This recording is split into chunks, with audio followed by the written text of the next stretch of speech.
The Cipher of Rue Royal, a Mimi Delboise mystery. By Gio Marron. The brass nameplate on the door read M. Delboise, Private Investigations, in letters that caught the morning light filtering through the French Quarter's narrow streets. Mimi Delboise adjusted the tilt of her hat and checked her pocket watch. 8:30 sharp. Punctuality was a virtue she demanded of herself, if not always of her clients. The woman waiting in her small office was clearly nervous, her gloved hands worrying the clasp of an expensive leather purse. She couldn't have been more than 25, with the pale complexion of someone who spent little time in New Orleans' unforgiving sun.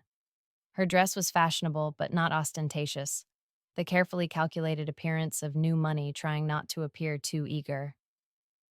"Mrs. Boudreau, I presume?" Mimi settled behind her desk, noting how the woman's eyes darted to the window overlooking Royal Street before returning to meet her gaze. "Yes, though I wasn't certain you would see me. Some of the ladies at the Literary Society suggested that perhaps a woman detective might not be suitable for such matters."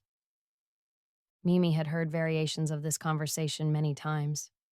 She leaned back in her chair, allowing a slight smile to play at the corners of her mouth. "And yet here you are, which suggests your need outweighs your social circle's reservations." A flush crept up Mrs. Boudreau's neck.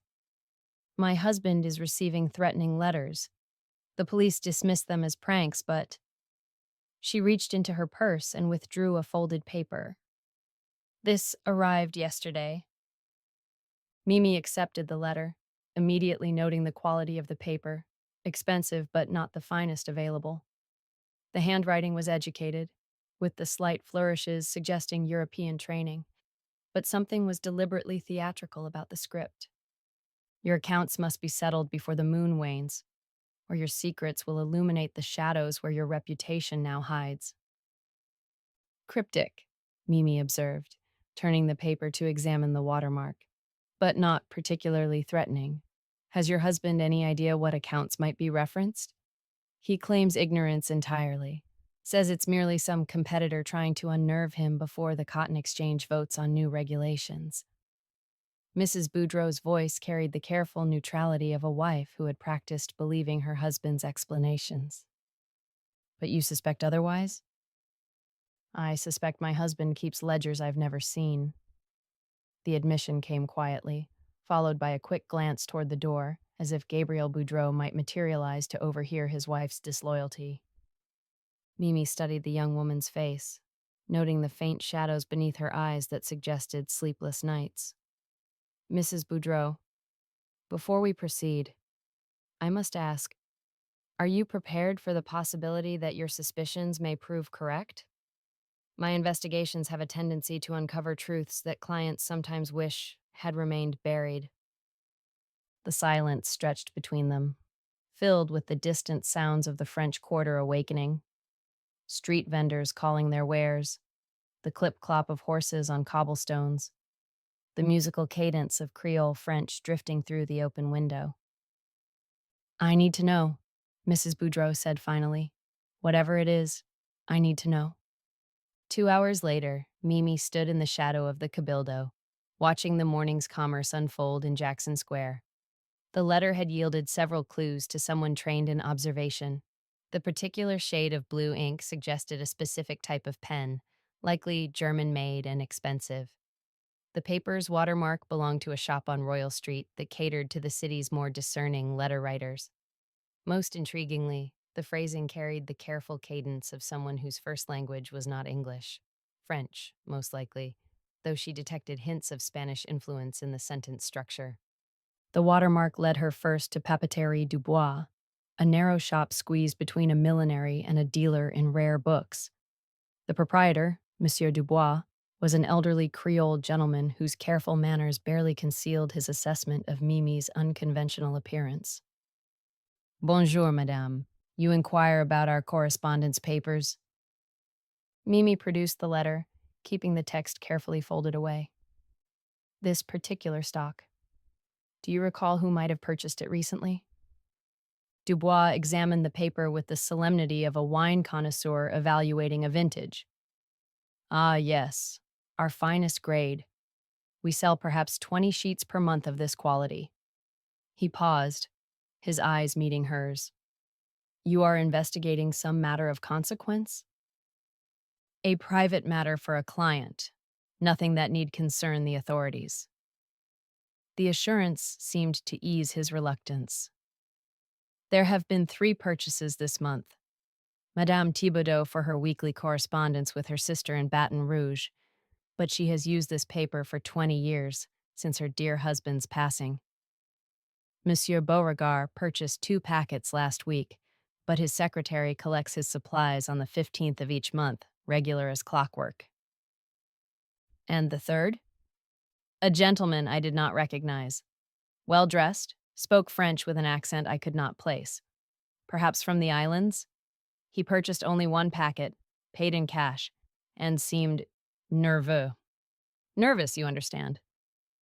Mimi nodded, filing away the description. When was this? Voyons. 3 jours avant-hier. Tuesday morning, just after we opened. Tuesday. The same day the first letter had arrived, according to Mrs. Boudreau. The timing was too convenient to be coincidence. Her next stop took her deeper into the Vieux Carré, to a café on Chartres Street where she had arranged to meet Marie Trosclair. Marie operated a small but successful dressmaking establishment and, more importantly for Mimi's purposes, possessed an encyclopedic knowledge of the quarter's gossip networks. Chère Mimi, Marie called out, as she approached the small table tucked into the café's courtyard. You look like a woman with questions that need answers. Mimi settled into the wrought iron chair, grateful for the shade provided by the ancient oak tree that dominated the courtyard. When do I not? What do you know about Gabriel Boudreau? Marie's eyebrows rose slightly. The cotton factor? New money, from up north somewhere. Married that pretty Trem girl, Celeste, last spring. Big wedding at the cathedral, reception at the St. Charles Hotel. She paused, sipping her café au lait. Why do you ask? Professional curiosity. Has he any particular enemies? Business rivals who might wish him ill? Mais non, nothing like that. Though, Marie leaned forward, lowering her voice despite the courtyard's relative privacy. I heard from Madame Reeves, who does alterations for some of the American wives, that he's been seen at Baccarat Bob's establishment rather frequently. Mimi knew the name. Robert Baccarat ran one of the quarter's more exclusive gambling houses, catering to gentlemen who could afford to lose substantial sums without damaging their social standing. Recently? The past month or so. And you know what they say about cotton factors and gambling debts. Indeed, she did. The cotton trade was notoriously volatile. Fortunes made and lost on the fluctuations of global markets. A man facing significant gambling debts might find himself making increasingly desperate financial decisions. Marie, have you heard anything about someone new in the quarter? A gentleman, well-dressed, speaks French with an island accent? Marie considered this, tapping one finger against her cup. There's been talk of a Haitian gentleman staying at the Pension Marigny. Calls himself Monsieur Dubois. No relation to the paper seller, I assume. Keeps to himself mostly. Pays his bills promptly. Madame Marigny says he's been here about 2 weeks. The pieces were beginning to form a picture, though Mimi suspected the complete image would prove more complex than these initial fragments suggested. The Pension Marigny occupied a corner lot on Ursuline Street, its Creole cottage architecture typical of the quarter's residential buildings. Madame Marigny herself answered Mimi's knock, a woman of indeterminate age whose sharp eyes suggested she missed little of what transpired in her establishment. I'm inquiring about one of your guests, Mimi began, presenting her card. A Monsieur Dubois? Madame Marigny examined the card with the same attention she might give a suspicious banknote. You are a detective, vraiment? A woman detective? The concept seemed to both surprise and intrigue her.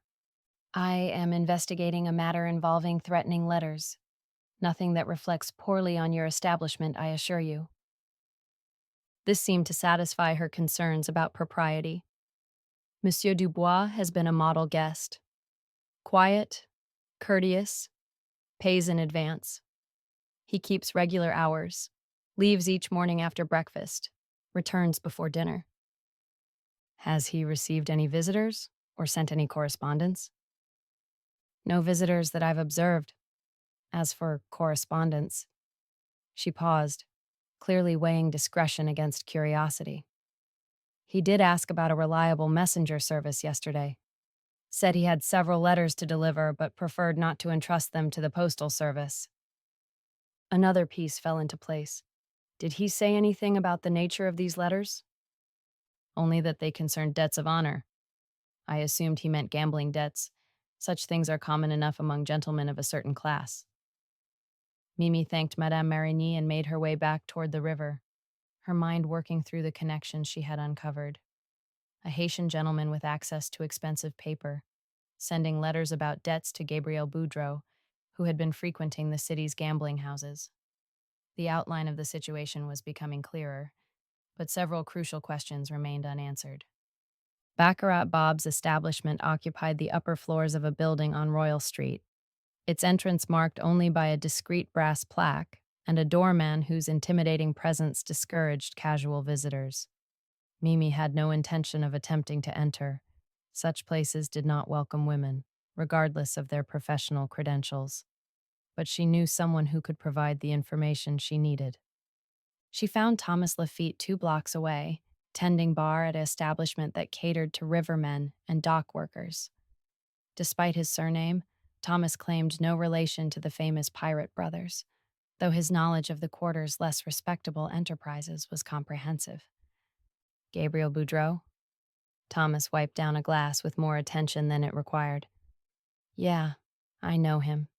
Been coming around the past month or so, playing higher stakes than a smart man ought to. How much higher? Started with $20 pots, worked his way up to hundreds. Last week, I heard he dropped near 2,000 in a single evening. Thomas set down the glass and leaned against the bar. Word is, he's been trying to chase his losses with bigger bets. Never works out well. $2,000 was a substantial sum, more than many working men earned in a year. Has he been paying his debts? That's where it gets interesting. Bob usually don't extend credit past 30 days, but Boudreau's been getting special consideration. Seems he's got something Bob wants besides money. Mimi felt her detective instincts sharpen. What kind of something? Cotton exchange information, advance word on votes, regulatory changes, that sort of thing. Bob's got business interests that benefit from knowing which way the wind's blowing before it starts blowing. The situation was more complex than simple gambling debts. Gabriel Boudreau wasn't just losing money. He was trading insider information to cover his losses, which meant the threatening letters might be about far more than unpaid gambling debts. She returned to her office as the afternoon heat was settling over the quarter like a heavy blanket. The shutters were drawn against the sun, leaving the room in comfortable dimness. Mimi settled behind her desk and spread out the information she had gathered, looking for the pattern that would reveal the true nature of the threat against Gabriel Boudreau. The door opened without ceremony, and a man stepped inside. He was well dressed, as Dubois had described, with the bearing of someone accustomed to deference. His skin suggested mixed heritage, likely African and European, common enough in New Orleans but carrying social complications that varied depending on which community claimed him. Madame Delboise? I am Henri Dubois. I believe you have been inquiring about me. Mimi didn't reach for the small pistol in her desk drawer, but she calculated the distance between her position and the weapon. Indeed I have, Monsieur Dubois. Please, sit. He took the chair recently vacated by Mrs. Boudreau, his movements careful and controlled. You are investigating the letters I have sent to Monsieur Boudreau. I am investigating threats made against my client's husband. Whether those threats originated with you remains to be determined. Dubois smiled, though there was no warmth in the expression. You are careful with your words, wise in a woman who has chosen such an unconventional profession. My profession requires precision, Monsieur Dubois. Perhaps you could provide some precision regarding your business with Gabriel Boudreau? Gladly. He reached into his coat, slowly, keeping his hands visible, and withdrew a leather portfolio. I represent certain interests in Haiti: coffee growers, sugar producers, merchants who trade with New Orleans.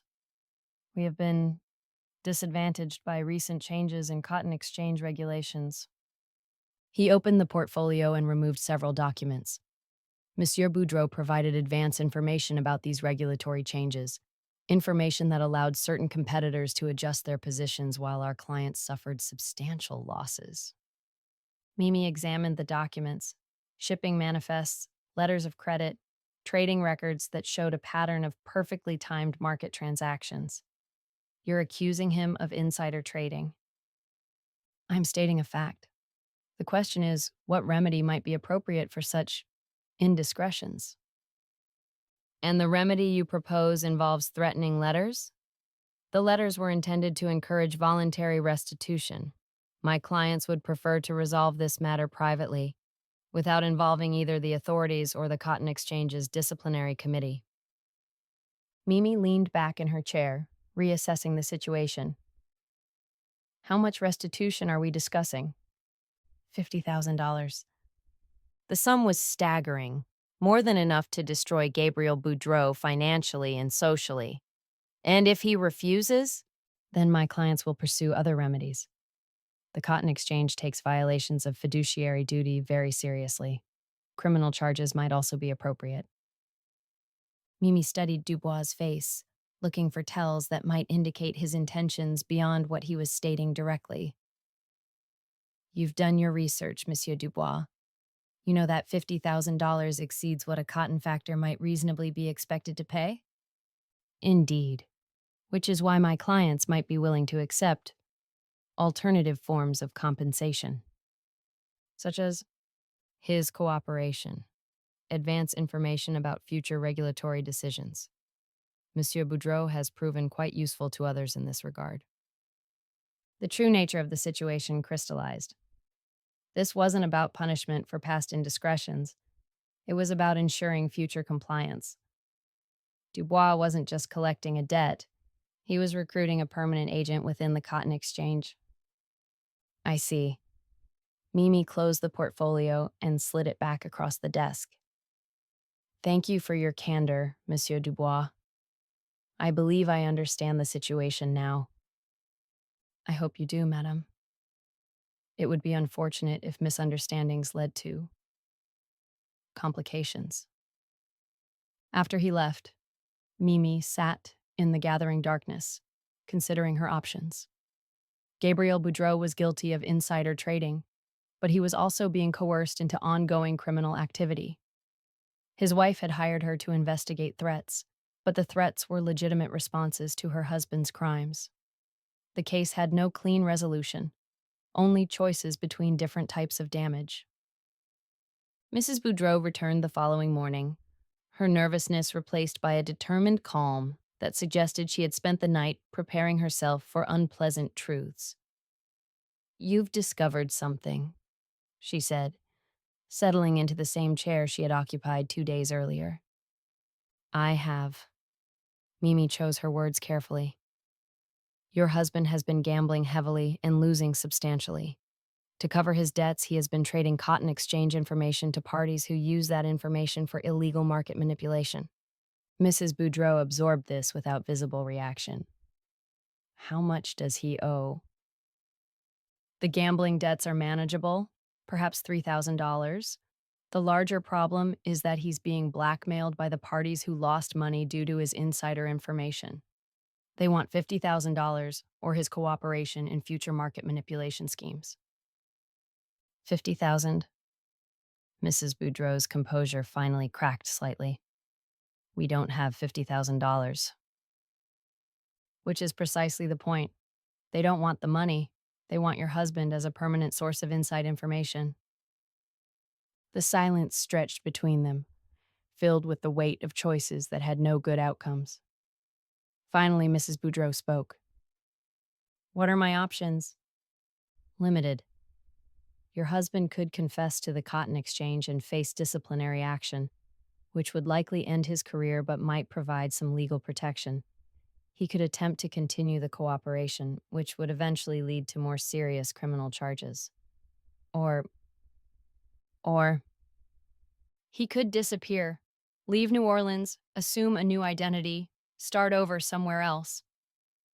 Mrs. Boudreau considered this. What would you do, Madame Delboise?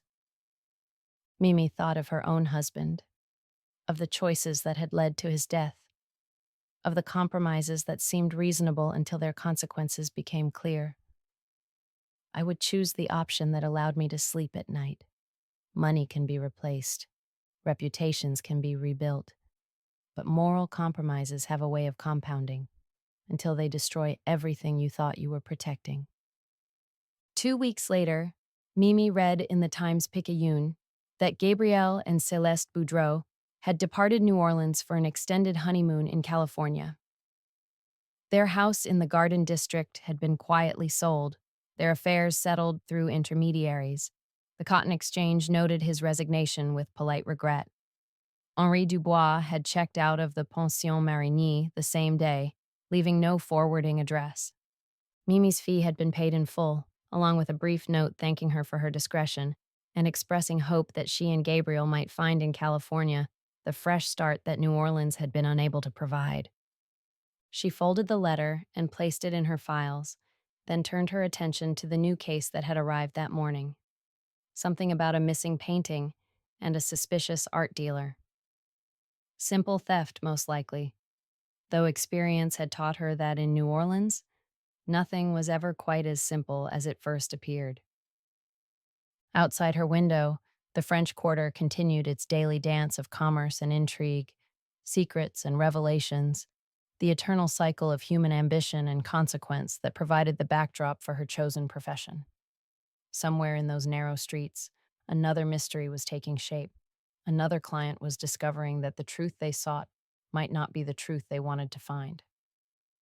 Mimi Delboise adjusted the tilt of her hat, checked her pocket watch, and prepared to meet whatever complications the day might bring. The end.